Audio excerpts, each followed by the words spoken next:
प्रमुख नेत्यांची कोर कमिटीची बैठक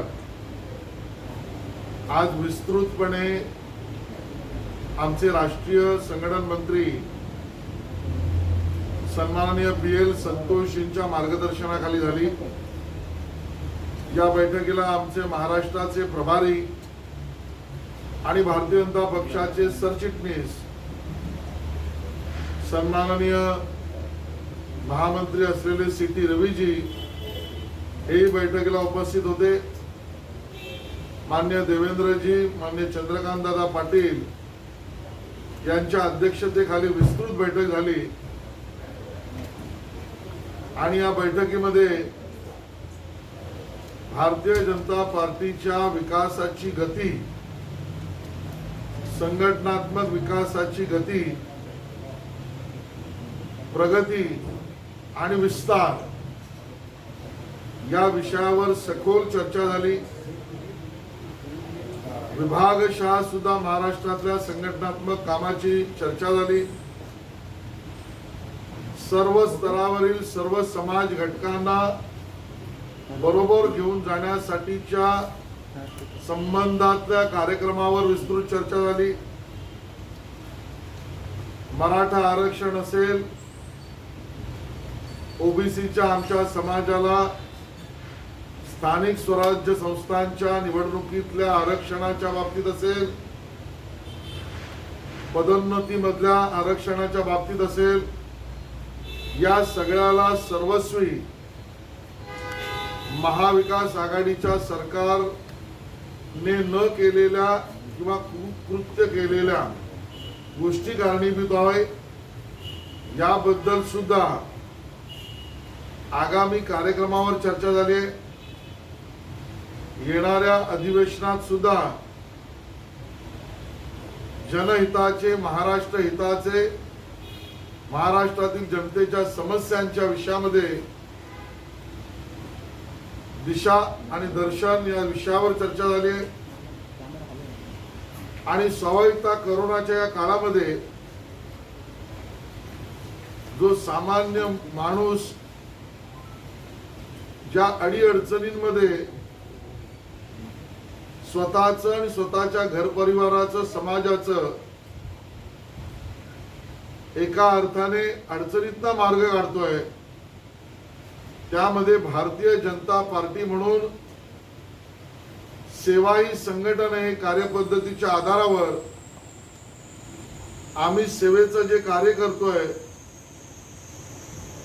याला अजून पुढे कसं चालवायचं, स्वाभाविक जी दुःख सामान्य माणसावर पडली आहेत, अडीअडचणींचा सामना जो करतोय त्याला केंद्र सरकार तर मदत करतच आहे, विविध राज्य सरकार, नगरपालिका, महानगरपालिका आपलं काम करते, पण आपल्या अडचणीत असलेल्या एका अर्थाने अडचणीतल्या नकारात्मक मनस्थितीतून या महाराष्ट्रातील प्रत्येक घटकाला बाहेर काढण्यासाठी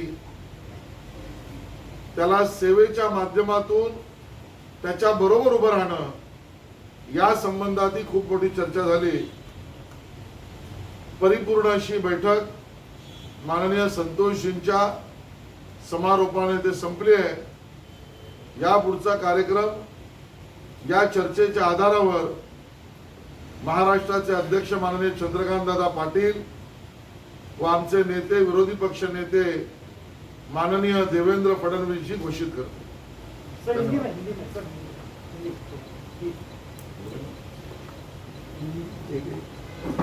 आज भारतीय जनता पार्टी महाराष्ट्र की प्रमुख नेताओं की कोर कमेटी की बैठक हुई। बड़ी विस्तृत रूप से इस बैठक में चर्चा हुई। इस बैठक में मार्गदर्शन के लिए हमारे राष्ट्रीय संगठन मंत्री माननीय BL संतोष जी, उनका मार्गदर्शन मिला। इस बैठक में हमारे राष्ट्रीय महासचिव सम्माननीय CT रवी जी भी उपस्थित थे। पार्टी के अध्यक्ष चंद्रकांत दादा पाटिल जी और विपक्ष के नेता माननीय देवेंद्र फडणवीस जी के नेतृत्व में बैठक हुई। इस बैठक में पार्टी की संगठनात्मक विस्तार की गति और पार्टी के संगठनात्मक विकास का पूरा महाराष्ट्र प्लान, इस प्रकार का दायरा, इसके बारे में बहुत बारीकी से चर्चा यहाँ इस बैठक में हुई।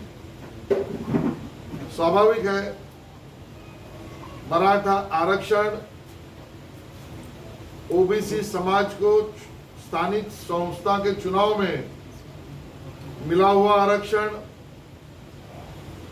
पदोन्नति में जो आरक्षण है उसके बारे में सर्वस्वी महाराष्ट्र विकास आघाड़ी के सरकार ने न काम किया, न उसके लिए कोई योगदान किया, उसके कारण आज अड़चन पैदा हुई है। उस विषय पर भी आगामी कार्यक्रमों की दिशा तय हुई है। आने वाला महाराष्ट्र विधानसभा का जो अधिवेशन है उसमें महाराष्ट्र के हित में और महाराष्ट्र की जनता की समस्या उजागर करने के लिए रणनीति के बारे में भी चर्चा हुई है। कोरोना के इस कार्यकाल में गए 1.5-2 साल में स्वाभाविक था, बहुत वेदना का सामना सामान्य जनता को करना पड़ रहा है। केंद्र की सरकार तो इसके लिए सजगता से मदद कर रही है, लेकिन अड़चनों के सामने बहुत सारे तकलीफों को उठाना पड़ रहा है सामान्य नागरिकों को। उसके लिए सेवा ही संगठन, इस भाव से तो हम काम कर रहे हैं।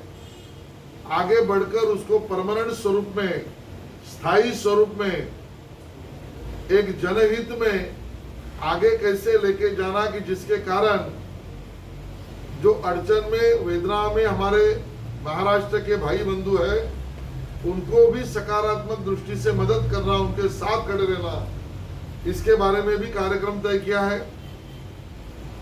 और स्वाभाविकता आने वाले सभी नगर पालिका, नगर परिषद, जिला परिषद, इन चुनाव के बारे में भी चर्चा की है। आने वाले कुछ दिनों में महाराष्ट्र के अध्यक्ष चंद्रकांत दादा पाटिल जी और माननीय देवेंद्र फडणवीस जी इस चर्चा के आधार पर किए हुए कार्यक्रमों की घोषणा करेंगे।